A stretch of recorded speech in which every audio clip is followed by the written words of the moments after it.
Hello everyone, आपके अपने YouTube channel study point पर आप सभी का स्वागत है। कैसे आप सभी? आई होप आप सब अच्छे होंगे। तो हमने कारक का कंप्लीट पढ़ लिया था। अब हमारा टॉपिक नेक्स्ट रहने वाला है कि संधि। किसकी बात करेंगे हम? संधि की, कि संधि क्या होती है। तो चलिए वीडियो शुरू करते हैं। तो बात करें कि संधि। संधि का मतलब होता है क्या? मेल या जोड़। सम प्लस धी, सम प्लस धी। सम मतलब होता है जोड़, तो शब्दों का अर्थ होता है मेल या जोड़। दो निकटवर्ती वर्णों के परस्पर मेल से जो निकटवर्ती दो वर्ण होते हैं, वर्णों के मेल से जो विकार परिवर्तन होता है वह संधि कहलाता है। उसको क्या कहेंगे? संधि। दो निकटवर्ती वर्णों के मेल से जो विकार उत्पन्न होगा उसको हम क्या कहेंगे? संधि। संस्कृत, हिंदी एवं अन्य भाषाओं में परस्पर स्वरों और वर्णों के मेल से उत्पन्न विकार को संधि कहते हैं।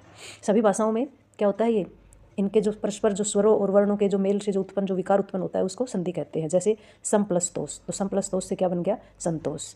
देव प्लस इंद्र से क्या बन गया? देवेंद्र। भानु प्लस उदय से क्या बन गया? भानुदय। तो यहाँ संधि किसमें हुई? इस व में जो अ मिला हुआ है उसमें, और ये जो इधर वाला ई है इससे, इन दोनों को मिलकर क्या बने हैं? इन दोनों में संधि हुई। तो ये ए प्लस ई से क्या बन गया? ए प्लस ई से बन गया ए, और इस ए से ही क्या बना फिर? देवेंद्र। क्या बन गया? देवेंद्र। तो चलिए हम एक एक करके जो संधि पढ़ेंगे तो आपको अच्छे से क्लियर हो जाएगा। फिलहाल हम इसकी परिभाषा की बात करते हैं। तो परिभाषा में क्या है कि जब दो निकटवर्ती वर्णों के परस्पर मेल से जो परिवर्तन आता है उसको हम क्या कहेंगे? संधि कहते हैं। चलिए अब शुरू करते हैं।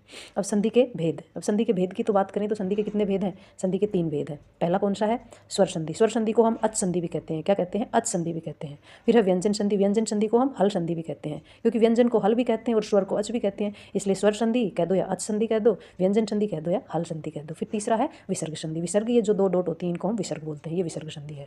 तो पहला है स्वर संधि, दूसरा है व्यंजन संधि और तीसरा है विसर्ग संधि। अब एक एक करके इन सभी के बारे में हम बात करेंगे। तो सबसे पहला कौन सा है? सबसे पहला है स्वर संधि। स्वर संधि की हम बात करें तो स्वर संधि दो स्वरों के मेल से होने वाले विकार या परिवर्तन।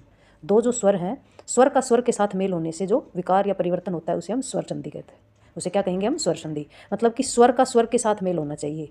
ए प्लस ए हो जाए, ए प्लस ई हो जाए, ए प्लस ए हो जाए, मतलब स्वर का ही स्वर के साथ मेल होना चाहिए, तभी क्या होगी? स्वर संधि होगी।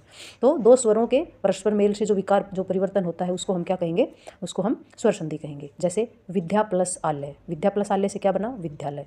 तो जो विद्या, तो अब संधि के, स्वर संधि के भी कितने भेद हैं? स्वर संधि के 5 भेद हैं। कितने हैं? स्वर संधि के 5 प्रकार हैं। कौन कौन से हैं? पहला है दीर्घ संधि, फिर है गुण संधि, वृद्धि संधि, यण संधि और अयादि संधि। अब एक एक करके हम इन सभी की बात करेंगे।